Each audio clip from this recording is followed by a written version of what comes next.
श्रीगणेशाय नमः। श्री अष्टलक्ष्मीस्तोत्रम्। सुमनसवन्दितसुन्दरि माधवि चन्द्रसहोदरि हेममये मुनिगणवन्दितमोक्षप्रदायिनि मञ्जुलभासिनि वेदनुते पङ्कजवासिनि देवसुपूजित सद्गुणवर्षिणि शान्तिनुते।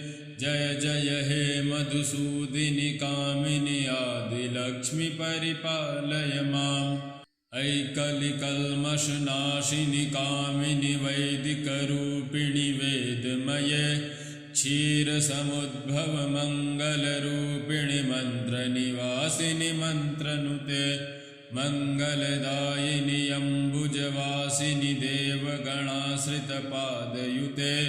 जय जय हे मधुसूदिनि कामिनि धान्यलक्ष्मि परिपालय माम्।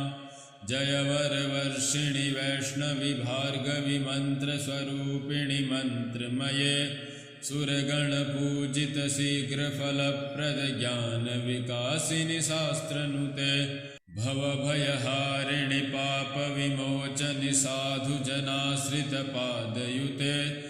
जय जय हे मधुसूदिनि कामिनि धैर्यलक्ष्मि सदा पालय माम्।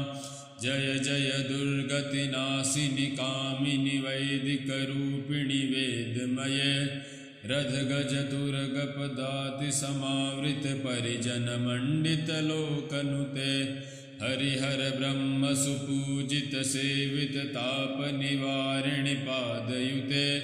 जय जय हे मधुसूदिनि कामिनि गजलक्ष्मी रूपेण पालय माम्। ऐखगवाहिनि मोहिनि चक्रिणि रागविवर्धिनि ज्ञानमये गुणगणवारिधि लोकहितैषिणि सप्तस्वरभूषित गाननुते सकलसुरासुरदेवमुनीश्वर मानववन्दित पादयुते।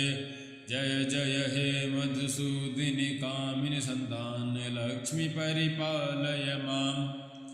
जय कमलासनि सद्गतिदायिनि ज्ञानविकासिनि ज्ञानमये अनुदितमर्चित कुङ्कुमधूसरभूषित वसित वाद्यनुते कनकधरास्तुति वैभववन्दित शङ्कर देशिकमान्यपदे।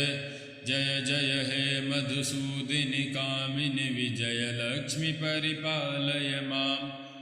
प्रणतसुरेश्वरि भारति भार्गवि शोकविनाशिनि रत्नमये मणिमयभूषित कर्णविभूषण शान्तिसमावृत हास्यमुखे नवनिधिदायिनि कलिमलहारिणि कामितफलप्रदहस्तयुते। जय जय हे मधुसूदिनि कामिनि विद्यालक्ष्मि सदा पालय माम्। धिमि धिमि धिं धिमि धिं धिमि धिं धिमि दुन्दुभिनादसुपूर्णमये घुम घुम घुं घुम घुं घुम घुम घुम शङ्खनिनादसुवाद्यनुते वेदपुराणेतिहाससुपूजित वैदिकमार्गप्रदर्शयुते। जय जय हे कामिनि धनलक्ष्मीरूपेण पालय माम्।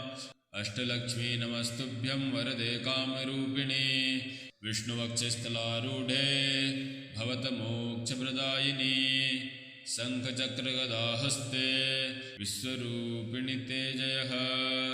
जगन्मात्रे च मोहिन्यै मङ्गलं शुभमङ्गलं। श्री अष्टलक्ष्मीस्तोत्रं सम्पूर्णम्।